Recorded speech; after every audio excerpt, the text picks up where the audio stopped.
Hello and welcome to EGM722, Week 2, Part 2, Help and Documentation. So when we're using other people's code, we usually want to know something about it. So for example, we might want to know all of the different methods or classes that are available within a particular module or package. We might want to know how to use particular methods, what parameters we need to add to or what parameters we need to pass to the methods, what those methods return, things like that. We might also want to know different object attributes that we can use or make use of.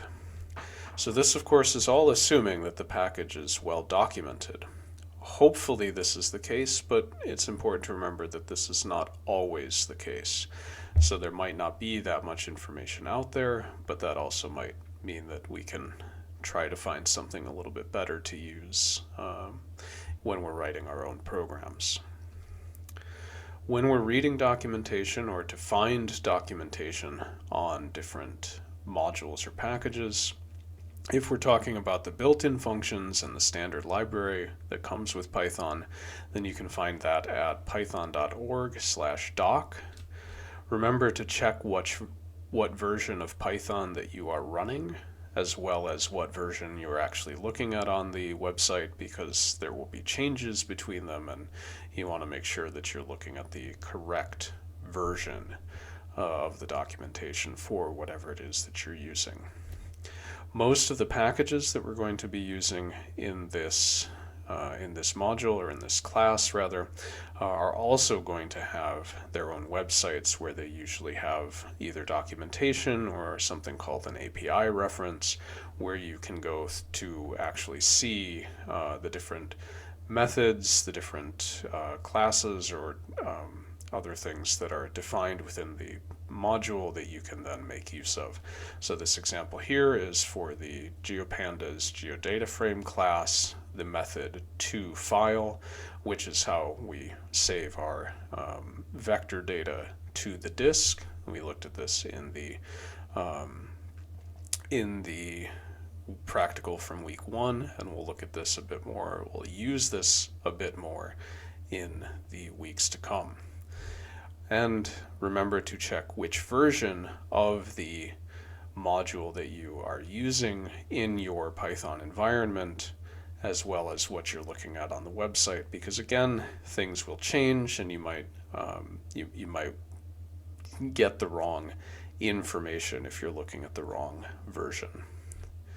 Okay, so when we're in the Python interpreter, we can use the help function. So for example, if we call this on the string built-in class or built-in type, we can see that this is what prints to the terminal. So you see that it gives us a little bit of information about what this actually does, what calling string on an object does, the different methods that are defined, how to use those methods. So remember that help, the function, is actually reading the docstring for whatever class or function method that you are using.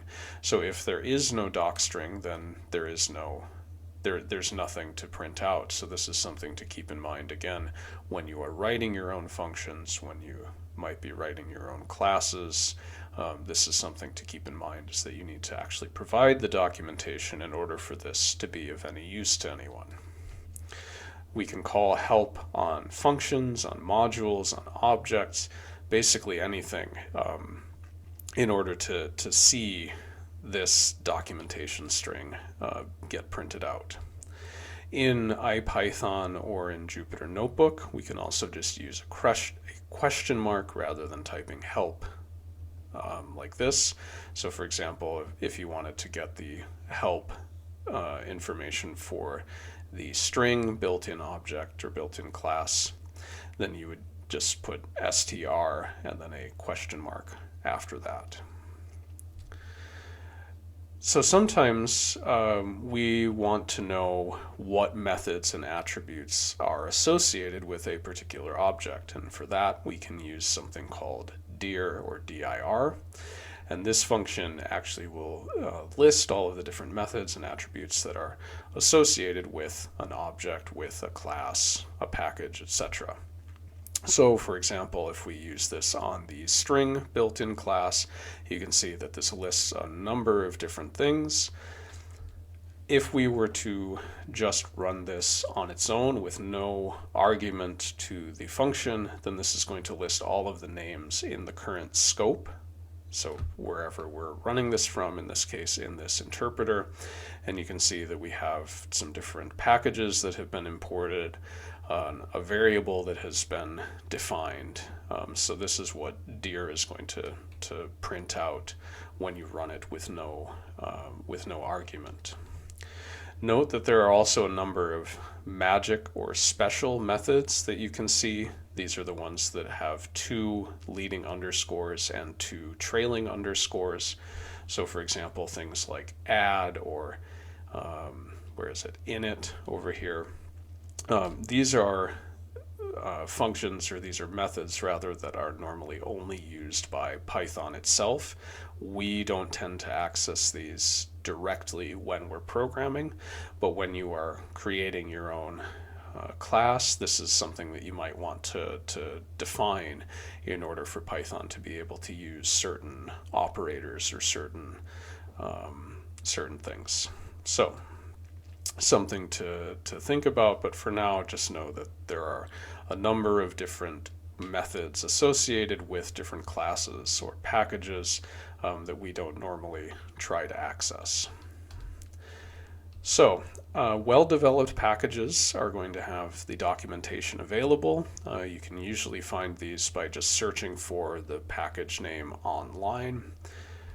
In the interpreter, if we're looking to get help on individual things, then we can use the built-in help function to learn more about a given object, method, function, etc. And we can also use the built-in dir function to list the different methods or attributes of a particular object. We can also then use dir without an argument in order to list all of the objects that are defined in the current scope. So that's it for this lesson. I hope you found it useful and interesting, and if you have any questions, please don't hesitate to post them to the discussion forum on Blackboard.